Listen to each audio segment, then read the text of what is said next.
और ये कपड़ों और दवाइयों की पैकिंग के साथ शुरुआत हो चुकी है हमारी महाकुंभ और अयोध्या के ट्रिप की। बने रहिएगा ब्लॉग के लास्ट तक, क्योंकि इस पार्ट 1 में आपको होने वाला संगम क्षेत्र और पार्ट 2 में भगवान श्री राम के दर्शन। और इस समय मेरे पिताजी जा रहे हैं मुझे अकुल के यहाँ ड्रॉप करने के लिए, क्योंकि बोर्ड एग्जाम आने वाले हैं, इसलिए मैंने आज के दिन की उस बेचारे की छुट्टी नहीं करी। अकुल, क्या आप दोबारा से बताना चाहेंगे आपने मुझे कौन कौन सी विशेष दी महाकुंभ निकलने से पहले? मैं तो बस ये कह रहा हूँ बच के आ जाना, बगल में दम बच जाना। बस यही सबसे मेन विश थी इसने मुझे अभी भी कि सर आप जा तो रहे हो, लेकिन बस ये ध्यान रखना कि भगदड़ में ना दब जाओ। और यही इसकी बहन बैठी है यहाँ पे, इसने भी यही विश थी, क्यों भी नहीं की? सर उसने तो खैर वेल विशर के तौर पे बोला, ये थोड़ा सा ऐबदार है अभी। क्या गर्मी हो रही, क्या कह रहे? गर्मी पढ़ दी बाहर को निकल रहा हूँ, देखो बाहर ही खड़े होंगे पापा। जो बस मुझे 2 बजे गागन तिराहा से पिक करने वाली थी, वो फाइनली कहीं जाकर के शाम को 7 बजे आई है और उसने मुझे पिक किया है। ये सीन है सबसे पहले बनने वाले टोल प्लाजा का।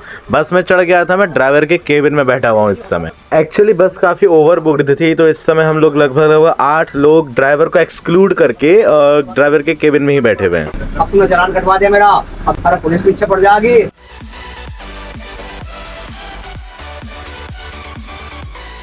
तो अभी समय हो चुका है रात के 9:30 बजे का, और हम लोग बस से उतर रहे हैं एक रिफ्रेशमेंट लेने के लिए, और फिर हम लोग नॉन स्टॉप चलेंगे कुंभ की तरफ। ये टेबल रखी हुई है वहाँ पे, बंद करो।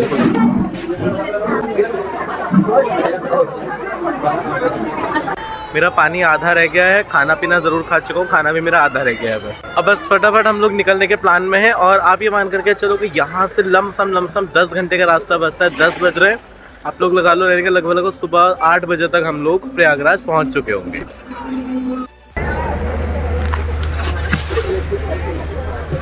स्वीट डिश के तौर पे हमारे टूर ऑर्गेनाइजर ने दिए मुझे एल्पेनलीबे।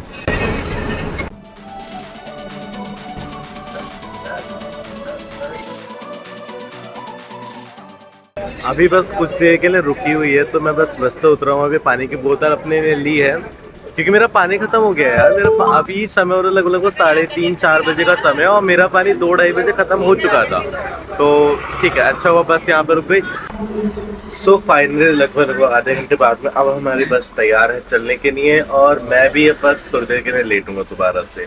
हालांकि मैंने क्या करा है, मैंने इस तरह से तौलिया अटैच कर लिया अपने दोनों कानों पे। इससे पता फायदा क्या मिल रहा है मुझे, जिसमें यहाँ पीछे टेक लगा कर बैठ रहा हूँ, तो तौलिया की वजह से थोड़ा कुशनिंग रह रही है, तो एक सिर पे झटके थोड़े कम लग रहे हैं। बाकी मोस्टली जो मैं थोड़ी बहुत देर झपकी ले भी रहा हूँ, तो ये जो सामने मेरे पास में एरिया अवेलेबल है, इस पर ही मैं अपना सिर रख करके थोड़ी बहुत देर के लिए लेट जाता हूँ। बस उस पर आ रही है जो भी झपकी आ रही है मुझे।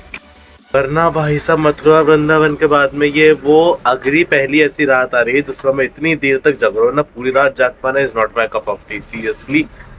बस मथुरा वृंदावन जैसा हाल ना हो। वहाँ पर आप लोगों को याद होगा, अगर आप लोगों ने मेरा मथुरा वृंदावन वाले ब्लॉग का पार्ट 2 देखा है, तो कि मुझे होटल रूम लेकर के स्पेशली 2 घंटे के लिए वहाँ सोना पड़ा था।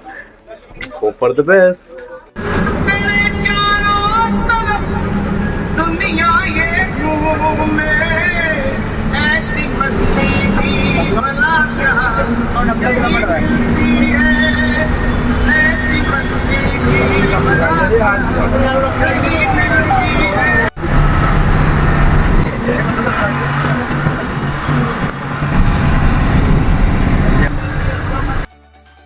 हाँ, तो फिलहाल बस में से हम सब लोग उतर चुके हैं। अभी इसका सीन ये है कि हम लोग जा रहे हैं सीधे यहाँ से संगम स्नान करने के लिए, और फिर सीधे निकल जाएंगे अयोध्या। और अभी समय हो रहा है लगभग सुबह के 9:30। मुझे लग चुकी है बहुत तेज भूख। मैंने तो अपना अमरूद खाना शुरू कर दिया। ब्रश करने के हिसाब से मैं अपना ना टूथब्रश तो ले आया, लेकिन टूथपेस्ट लाना भूल गया था, तो मैंने अमरूद के पत्ते चबाए और उनको फेंक दिया। ये हो गया मेरा आज का ब्रश। तो अब ध्यान रखूंगा यार, रास्ते में से कहीं से एक 10 वाला टूथपेस्ट ले लूंगा, क्योंकि कुछ भी को वो फ्रेशनेस आ नहीं पा रही है। तो ये इस समय हमारा आधा ग्रुप तो आगे चल रहा है, ये बीच में कनेक्टिंग पॉइंट्स है, और आधा ग्रुप चल रहा है अभी हमारा पीछे। सोचो कितने सारे लोग होंगे जो इन इतने बड़े 2-2 ग्रुप्स में बटे हुए हैं। 2 बस की सवारी मिल गई है एक साथ। सही है, इतनी भीड़ देखो कि पंगा भी ना लेगा।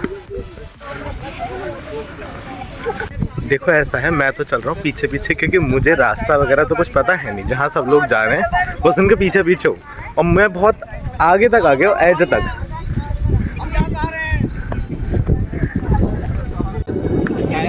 ये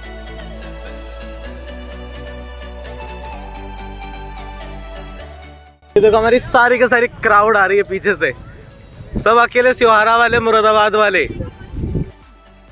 यार। लेकिन पता है धूप बहुत तेज हो रही है, लाइक सिर पे तो धूप पड़ रही है, वो काफी ज्यादा इरिटेट सी कर रही है मुझे, और मुझे इतनी ज्यादा धूप सहन भी नहीं होती है।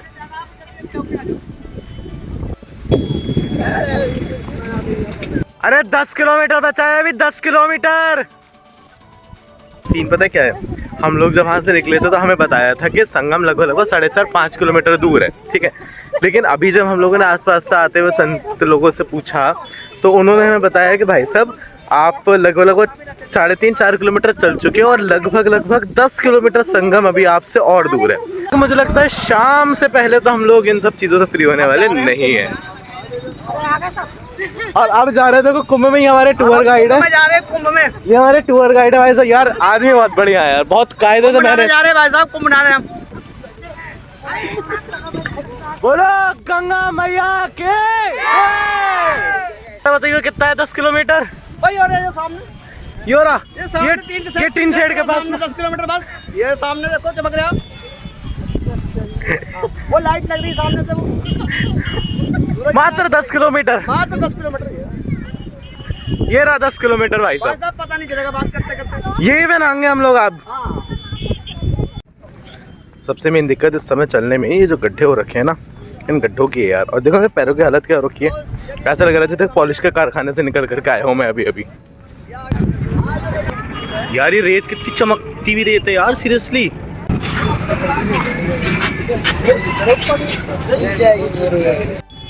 फाइनली भाई साहब चलते चलते पुल तक आ गए। इन्हीं कुछ बोलते हैं शायद प्लांटून पुल, जो पिछली बार टूटा था जिसमें लोग दब गए थे। तो आई जस्ट होप ऐसा कुछ हम लोगों के साथ में बिल्कुल भी ना हो। यार मन तो ऐसा कर रहा है यहीं से डुबकी लगा दूं।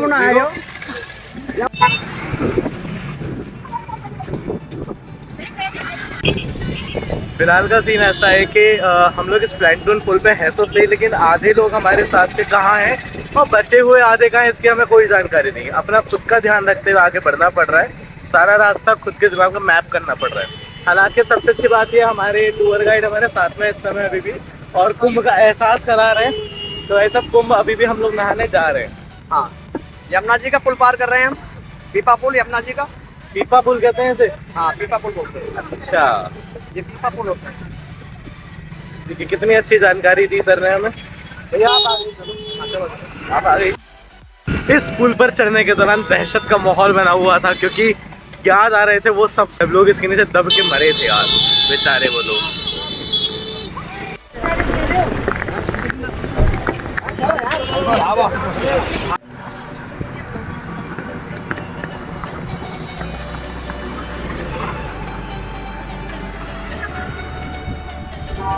हेलो, क्या नज़र? ठीक है।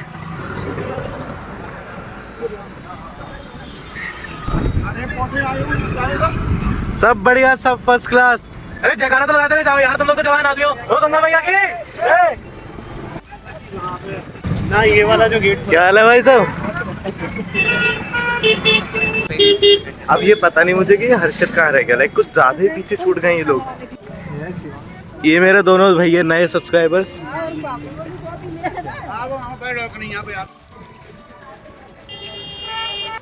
देखो यार कुछ लोग हैं जो व्यवस्था को अभी भी कोसते हैं, और जब आप यहाँ देखते हैं तो आपको पता चलता है एक छोटे छोटे पत्थर को रोकने के लिए भी कितनी मेहनत से ये जाल तैयार करके इन पत्थरों के ऊपर बिछाया गया है। और ऐसा नहीं है कि इन छोटी सी जगह पर ही है, ये देखो जहाँ तक आपको ये दिख रहा है घाट का हिस्सा, वहाँ तक ये जाल बिछाया गया है।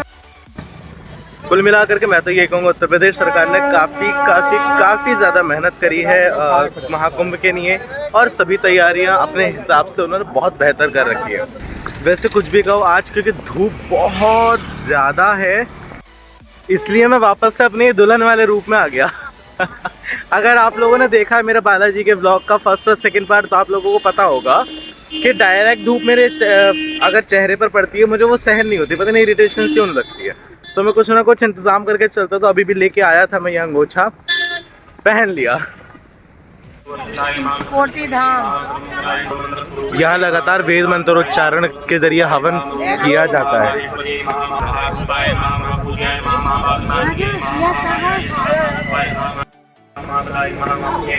किसी भी तरीके की समस्या से बचने के लिए पुलिस भी यहाँ पर तैनात है। इसके अलावा देखो बीएसएफ के जवान भी यहाँ पर डिप्लॉय करे हुए हैं। तो इसीलिए मुझे तो एटलीस्ट ऐसा लगता है कि महाकुंभ की तैयारियों में सरकार ने अपनी तरफ से कोई भी कमी नहीं छोड़ी है।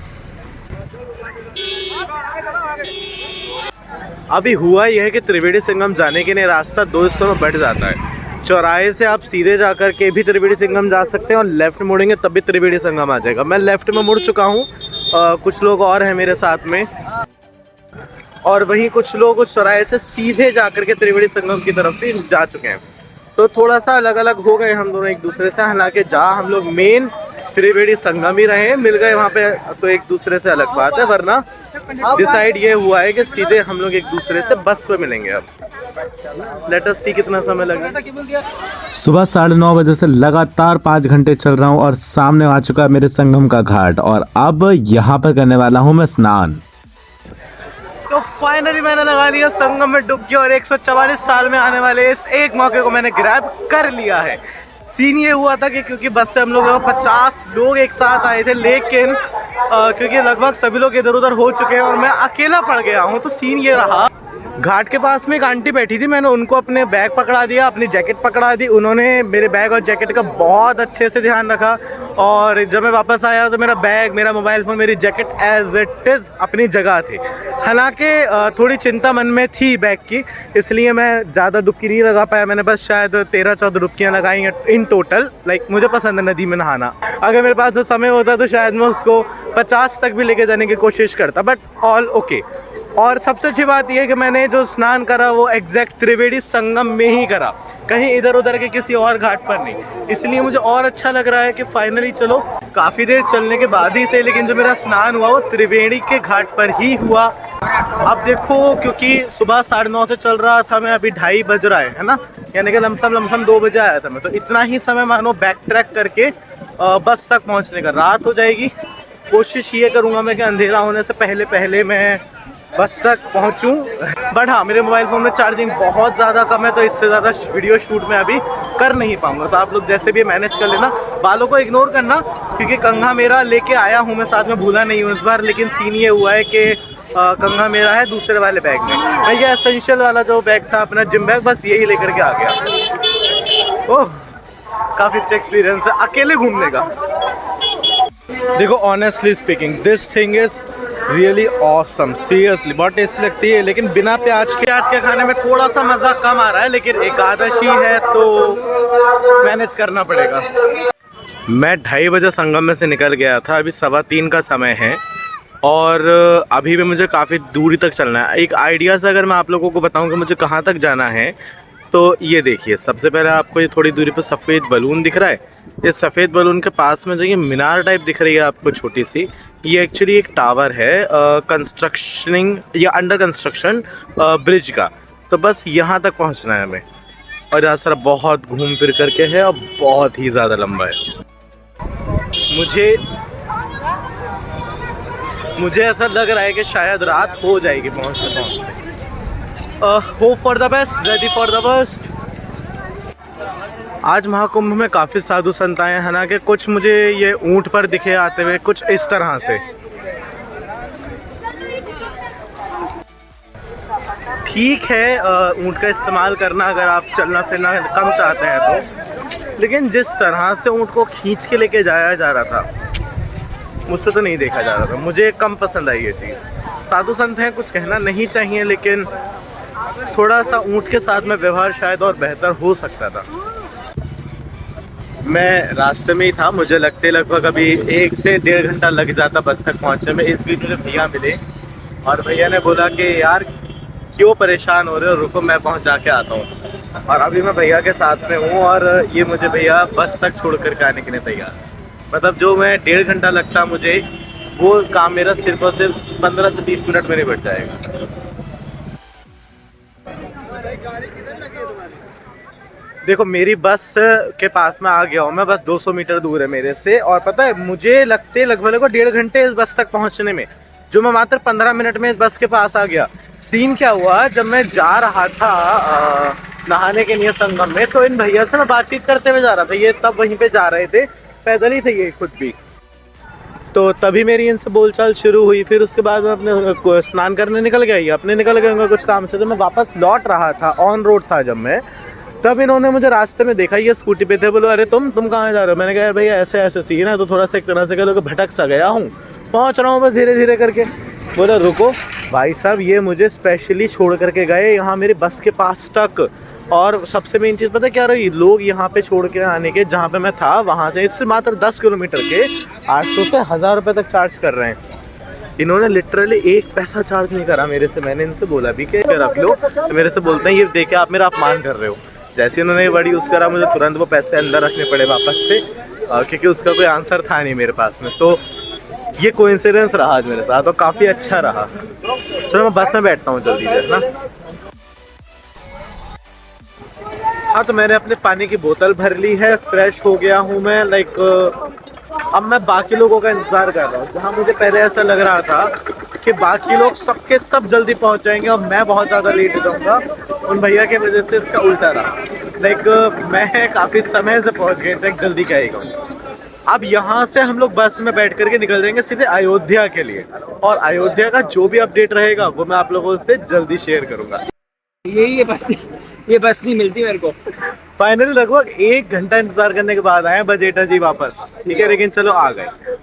मेरा तो लगा अच्छा रहा था, लेकिन यार इस लड़के को बेचारे को पैदल ट्रैवल करना पड़ा है पूरा रास्ता। हाँ तो मैं बाइक से आया हूँ। कितने रुपए लिए उन्होंने? 500 रुपये तय हुआ था, बेचारे लॉस में चला गया क्योंकि 1000 रुपये लगते वापस आने। राइट, हर्ष तुम्हारे शू लेसेस फिर से खुल गए भाई शूज लेसेस या शूज ही गंदे हो गए, पूरी मिट्टी के अंदर घुसा हुआ है एक अपना लेकर। अभी जो थोड़े बहुत बचे कुछ लोग हैं उनको उठाने के लिए जा रहे हैं हम लोग, लेकिन जो करंट सीन है बजेटा जी का इस समय वो बहुत अलग है। लाइक क्या क्या की जरूरत नहीं है साथ में। अरे तुझे पता ना, मैं बजेटा जी बोलता हूँ हमेशा। तो बंद कर सकते हो, मैंने कहा इसी रिकॉर्डिंग नहीं देनी। ठीक है, तो उसको दोबारा स्टार्ट करते हैं। कट बोल, जल्दी बोल, जल्दी बोल, कट इट। तो इस पार्ट में बस इतना ही। आई होप आप सब लोगों को वीडियो पसंद आई, और अगर पसंद आई तो लाइक शेयर सब्सक्राइब करना ना भूलें, और बने रहें पार्ट 2 तक, जिसमें आपको होने वाले अयोध्या में भगवान श्री राम के दर्शन।